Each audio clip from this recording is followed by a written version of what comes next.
Hi Arohi, welcome to our Her Voice. It's pleasure to have you here today.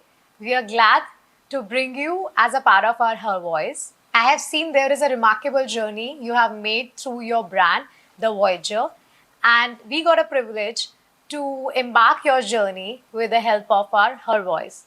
Let's start over with some questions for you. Thank you, Pallavi, for having me over at Her Voice. It's been a remarkable journey with Wife Flow and Her Voice, and I'm honored to be here.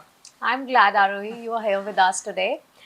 You are basically into a luxury travel management, which I know about your brand. And you have built your brand over the years, right?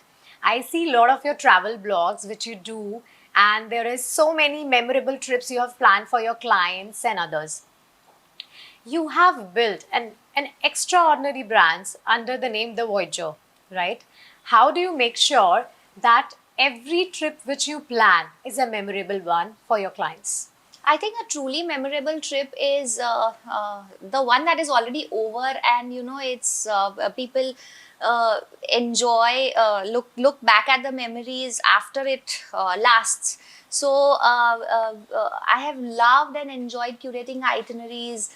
I have enjoyed curating normal itineraries of trips, but the most that I've loved and curating are the ones being amidst the northern lights, so that you uh, get that wow feeling, or a special curation with the chef, or a local interactive experience. So this is what helps make a trip become more memorable rather than doing the normal Googled itineraries. Amazing. So, what is the process behind when you plan a high end itinerary? You know, this is the client, right? And I want to plan something very high end for that. What is those unforgettable moments you plan in their itinerary which makes it super memorable and you get that wow factor in your itineraries done? So post pandemic, a lot has changed, and nowadays nothing is called as 5 star or high end. It is all about the special touches that you give, like a journey by the river, having or just opening your picnic baskets. How what personal factors that you can add into your trip. What makes the entire family, or a couple bond with each other. Nowadays, everybody is very busy in their daily life. So what makes each and every soul, every person bond and spend that time is truly a luxury these days in this world. And of course, luxury comes with curation of special stays, and it's not just 5 star anymore, or it's not just 7 star anymore. How what personalization, what accesses that you can give. So I truly enjoy, and I spend a lot of time with each and every client. If a family of 4 is going, I spend time with each and every person of the family to understand what their travel platter would be all about. That was really interesting to know about because travel is something is making a lot of memories for you. It's a kind of an experience, right? It's beyond your words when you talk about traveling. It's the before and it's the after. You have so many things to take back from your travel journey, and you being a travel management person, I think you being a part of their own, their own personal preferences on their personal levels, what they really like, and I think you plan according to what they really look forward to. I also willing to know what are the destinations. You being a women entrepreneur, right? What are the destinations you think which has bring a calm for you? Each destination has its own story and energy, and honestly I have experienced something or the other different. I get the vibe when I'm at that particular place. But if I had to pick one country, I mean, I have recently been to that country. It would have I mean, Iceland really inspires me because it is raw and powerful, and still people are grounded they follow so much of equality and sustainability. So in my as a woman entrepreneur, it really teaches me to be raw and powerful in my leadership, in my goals. And I mean, truly the destination has really invoked a lot of energy into my soul, looking at all the beautiful landscapes. And I would love to educate my traveler about why to visit that particular country. Right. As I know about an Arohi behind the back, you're a mother of two and taking care of the whole family, the business. There are so many things in your platter, right?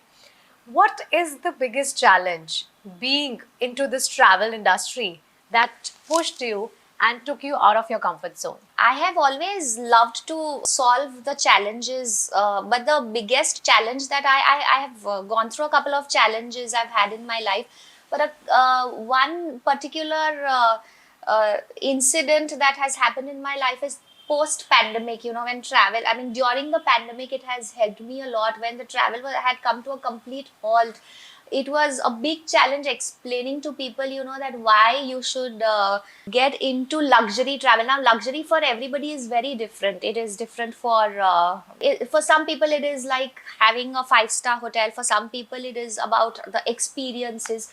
So it has I have broken the stereotypes, explaining to people why you should indulge in luxury travel. Or you know, I mean, everybody was having they had their own barriers about you know, you give us the normal Googled itineraries at this particular cost and stuff like that. But trying to explain, you know, spending that kind of time with them, going through the entire storytelling session, it was very interesting. But I am a storyteller, and without my storytelling, I have never you know, convinced people. So I feel that it is more of an opportunity than a challenge.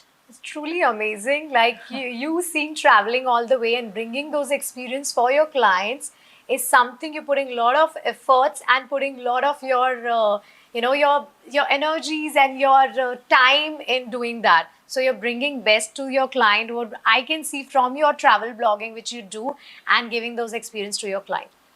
So let me know about the biggest life, learnings or something which you has got through from all your travels which you have done so far. What is those learnings you took it back from there? So travel constantly reminds me to let go, and to let go of everything around you, and to invoke curiosity. So I am a mother of two. So in my parenting life also, you know, I have taught them to sometimes, you know, when it is their final exams, and I have just gone away, leaving them alone to fend for themselves. So when I let go of my family, when they let go of me, that is where, you know, they see a lot of changes happening. And travel, I always travel to a different country each time. I never repeat one country or one place. So whenever I go there, I am a vegetarian. I have my own issues, but then it only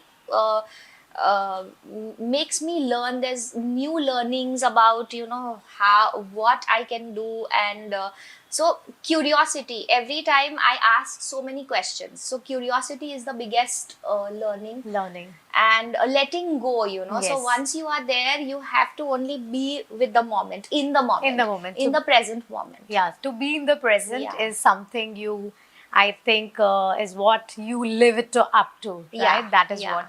And when you come back, like from my curious level, when you come back, do you share your travel stories with your kids, or they are curious to know what has been, how was that country been, and what was your experience all about? Are they curious from your travel journey? So yes, you know, they always I always share a lot of things on an everyday basis with them. And they also, once I'm back, they are firstly very curious about what have I got for them. And then, you know, we spend a lot of time wherein they ask me a lot of questions about the topography of the place, since they are also learning geography. And, you know, the topography of the place, and the food that I eat, and all of that. So, and then when we have to curate our family travel, they are always around the globe, and they open the maps and they select what place they want to go. So that is also a learning, you know. So it is a different place, a different theme altogether. And we never concentrate on theme parks. We always concentrate more on natural beauty, and you know, curiosity brings a lot. And I always tell my travelers, whoever I meet, that always come to me with a curious mind. Curious mind. Yeah. I think that's a wonderful take back for all the people who are hearing you today and getting to know that what is the whole concept behind the lifestyle travel management which you do. And on my personal level, when I talk about, I really wanted to know one thing when you're traveling, right? One thing you make sure that you don't compromise. It's a non-negotiable for Arohi. What is that one thing? So I've always been into fitness, and for me those steps matter a lot. And we do tend to lose out on the food that we eat, and also nutrition and my workouts. I have never compromised on my workouts and my nutrition wherever I travel. It has to be. That is one thing which is absolutely non-negotiable, and of course my curiosity and my learning will always be non-negotiable. I ask a lot of questions to my travel partners or whoever I Fellow meet. travelers, Yeah. you're like that. Yeah. Amazing. That is really, really beautiful to know about the whole journey and the way it is. Thank you for sharing your journey with us, Arohi. I think all the listeners who are listening about it, they understood that a travel, like you have been to so many countries, you have explored so many countries, and you have been into the travel industry for long.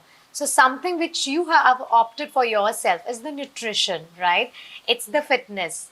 It is being more curious, and your learning curve never stops. So I think this is a wonderful take back for all the women listeners who are listening you today, and I'm so glad to have you with us on Her Voice. Thank you so much. It is a great opportunity, and Wi-Flow has always been very special to me. So thank you, Pallavi and Her Voice, for having me here. Thank you, Arohi.